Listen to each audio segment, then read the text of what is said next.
Bonjour et bienvenue sur Educa24. Aujourd'hui, on va parler des étapes d'une séance de compréhension de l'écrit. Alors, les étapes d'une séance de compréhension de l'écrit commencent par l'éveil de l'intérêt de l'apprenant. Ensuite, l'image du texte. Ensuite, les hypothèses de sens.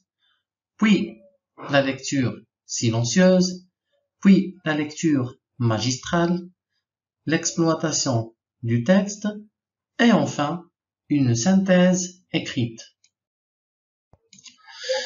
Commençons par le commencement, ça veut dire le premier moment ou bien la première étape du déroulement de la séance de la compréhension de l'écrit. Alors, ça veut dire l'éveil de l'intérêt avec les livres fermés. Alors là, il faut mobiliser les connaissances antérieures des élèves et mettre les élèves en situation d'apprentissage. Quant au deuxième moment, ou bien la deuxième étape, ça veut dire l'image du texte. Après avoir réveillé l'intérêt de l'élève à travers des questions pour rappeler le projet, introduire le thème et les objectifs de la leçon, le professeur distribue le texte aux élèves et leur demande de l'observer sans lire. En observant le texte sans le lire, il faut bien observer la présentation générale, ça veut dire la forme du texte, le titre, les références, le chapeau et la typographie. Les hypothèses de sens.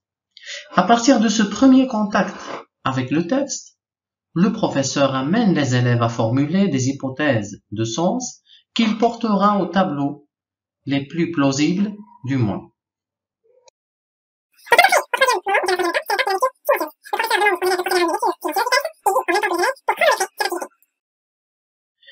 Alors après la lecture silencieuse vient la lecture magistrale.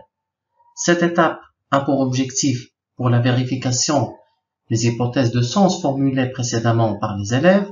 Après avoir questionné les élèves sur le contenu global du texte, le professeur ne gardera au tableau que l'hypothèse la plus juste et effacera les autres. Le quatrième moment ou bien la quatrième étape, c'est l'étape de l'exploitation du texte, dans laquelle le professeur que l'hypothèse la plus juste et effacera les autres. Le quatrième moment ou bien la quatrième étape, c'est l'étape de l'exploitation du texte, dans laquelle le professeur passe ensuite à l'exploitation du texte.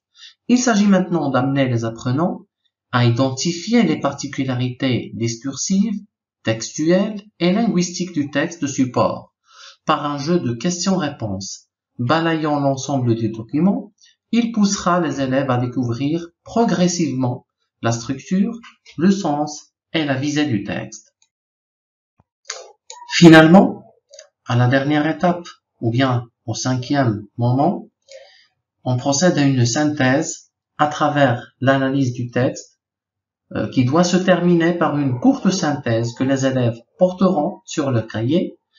Les élèves synthétisent en 2 ou 3 phrases les idées forces du texte ou ce qui en fait l'intérêt. Le professeur écrit au tableau un court résumé lacunaire et demande aux élèves de le compléter. Les éléments effacés doivent être en relation avec le type du texte analysé ou bien avec sa thématique.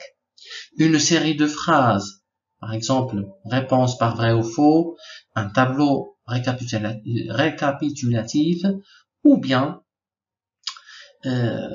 quoi, des questions de forme, qui, quoi, où, quand, comment, pourquoi, etc. qui visent des réponses relatives au texte. Merci et au revoir.